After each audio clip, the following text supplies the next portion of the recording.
Hey, Memo. What's up, my man? So you came to me because you needed new shoes, and I can't remember. Did you have some discomfort, or they were just breaking? Because I think that the toe, like the pinky toe area, was torn. What was it? That's correct. Okay. There's no discomfort. Okay, good. I've been using those shoes for the last at least 2 years, maybe. Yep. And you're right. They're just kind of like breaking apart little by little. So Yep. I'd rather have a new pair now than just being in the Peloton with the pinky flying.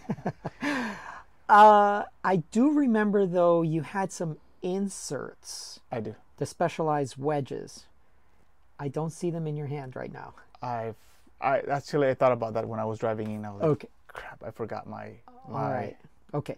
So we'll do the best that we can.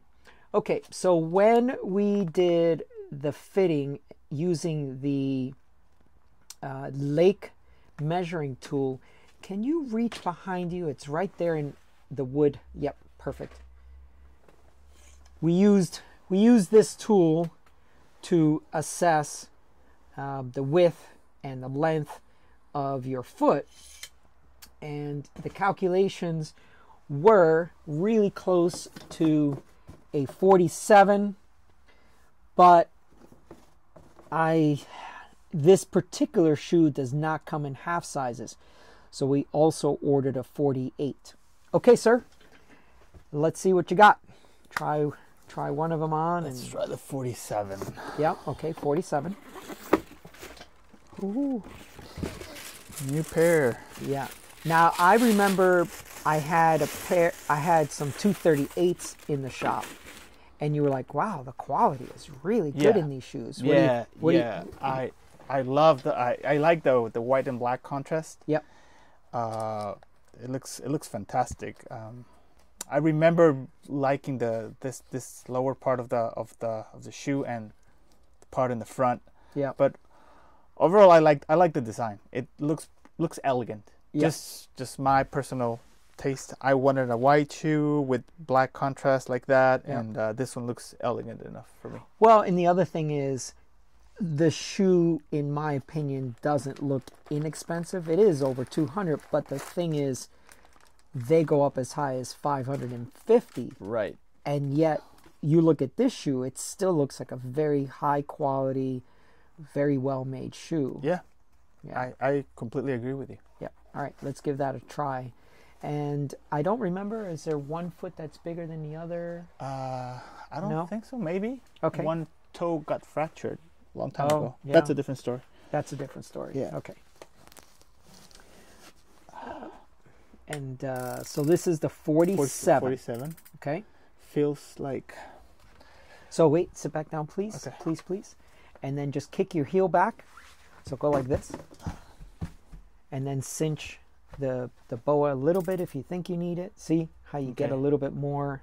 Yep. And where's your toe on this one? It's like right here on the spot. Okay, so that's probably too small. Yeah, because I'm sitting down and I can feel I'm reaching the. All right. So I'm glad that we sized up from the lake. It's like there. My toe is just there. So let's just take that one off right away. Let's not even waste any more time, because it's only going to get tighter as you ride.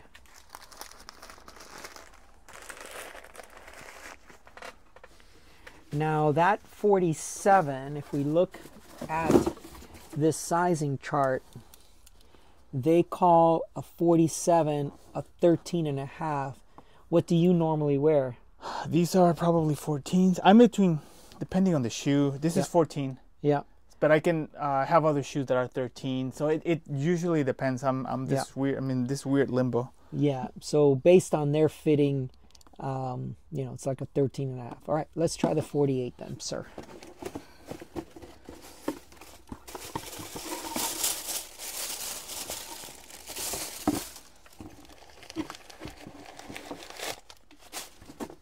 And I will disclose something. I was looking into other brands in your website. Yep. I was looking at CD. I was looking at Shimano, other things. I only went with this shoe because you told me you had 3 pairs. And I was like, well, if he has 3 pairs, they just work. Yeah, I I like their shoes, so I have 3 different Lake shoes, lace-up shoe, boa shoe. Yeah, so I have different shoes. So right, kick your heel back so you get good heel capture. Yeah, they're definitely less compressed Okay. than the 47. Yep. So push down and show me where your toe is. Probably here. So it has a little bit of space up here. Yeah. Which I think it's right here actually. Okay. So the Bontrager shoes you have, you said you don't have any discomfort.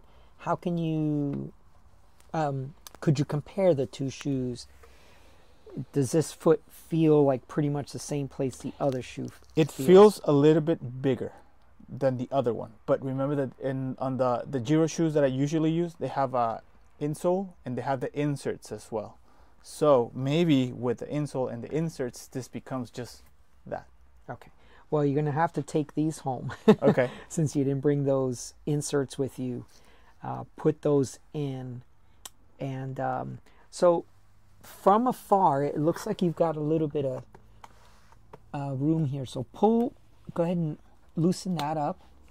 Pull up the tongue. Because you see how it's bent? It's creased a little bit. Okay, now push down a little bit just to keep it from getting caught there. Now cinch it up. And now see if you can get some of this slack. Because you see you got quite a bit of slack there. So just kind of pull that up a little bit and then try, yeah. That looks better. Now try to use the boa.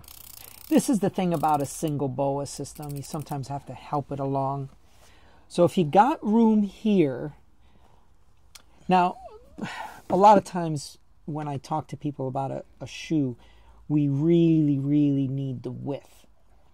The length we can get eventually, but if the width doesn't work, then we have to move from a regular to a wide or whatever, right? So we always want to make sure we have enough width. Oh, the width is perfect. The width is this there. Yeah, I have zero discomfort with the width. It's there. Okay. Yeah. The only thing I was concerned about is this extra space here. You have the extra space to put in those insoles and the wedges. I just want to make sure that it isn't too much space once you put all that stuff in. What do you think? I think it's fine. Is it? I think with the insoles and the inserts should be all right. Yeah. All right. Well, I think so. Yeah, because this one was a little bit too tight. Just like it was like, yeah, on the margins, no room for foot swelling. Yeah, exactly. Yeah. So here's the thing. If you take these home, do not put any cleats on them. Do not walk on anything. Stay in a carpeted area. Especially. Can you pull one of these shoes out for me so I don't make my viewers dizzy? So yeah, when someone is buying a shoe, they obviously want to make sure this bullseye doesn't have any scrapes, scratches, or anything. They want to make sure they have a pristine shoe that they've paid, $300, $400, $500 for. So, restocking fees and stuff like that. Sometimes those things, we just don't want to have any damage to a shoe. So, yeah, just don't put any cleats on it. Nope, no cleats. And don't walk on in carpet. Yeah, and just, stand. I wouldn't even walk anywhere. But also keep in mind that the footbed of the shoe, I'm doing this motion. Let me see. I'm doing this motion here with my hand. The footbed of the shoe has a natural curvature to it. And so if you stand and you kind of, that footbed almost creates a fulcrum and it lifts your heel out of the heel cup. So you have to be aware of that. Let me see, do it again. So that's not a cycling motion. Okay. Right? When you're pedaling, all of it kind of stays together. I'm doing this motion now. Yeah. All of it stays together, and so you're not lifting the heel out of the heel cup. So keep those things in mind as you try them on. The 47s are a no-go. The 48s are a very good possible. We just have to put those inserts in and see okay, so the width is good, but we just want to make sure it doesn't take up too much shoe volume, that now your toes have been, they're sitting in a different place. Can you take this shoe and pull out the insole? Let's see what kind of insole comes stock with this shoe.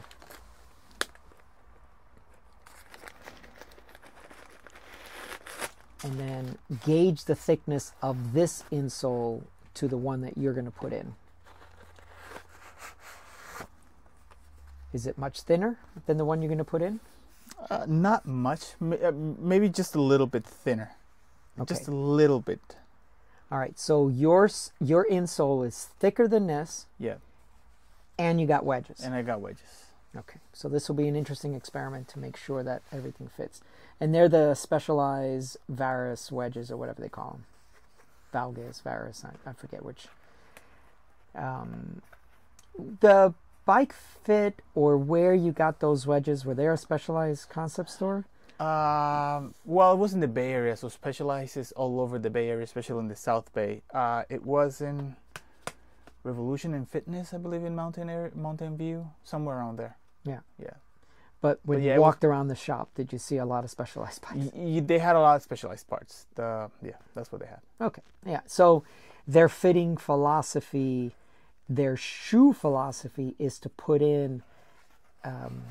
So most shoes are flat. The Specialized shoe puts in. I'm doing this with my hand. They put in an angle to the shoe, to the sole. So if you were riding with Bontrager shoes or something like that, then they would have put those inserts in your shoes to mimic what they believe is how the person's natural foot should fit. Let's see. Film me for a minute while I get.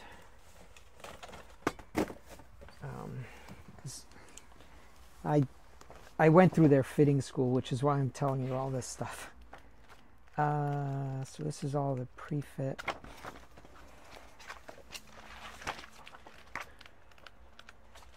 Trying to see if I can just find it really quick.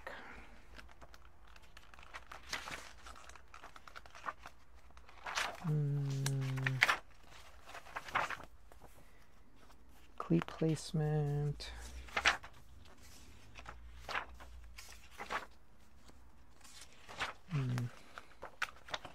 Anyway, they're of the opinion that you need to always have. Oh, here's your wedges. So 4-foot wedges.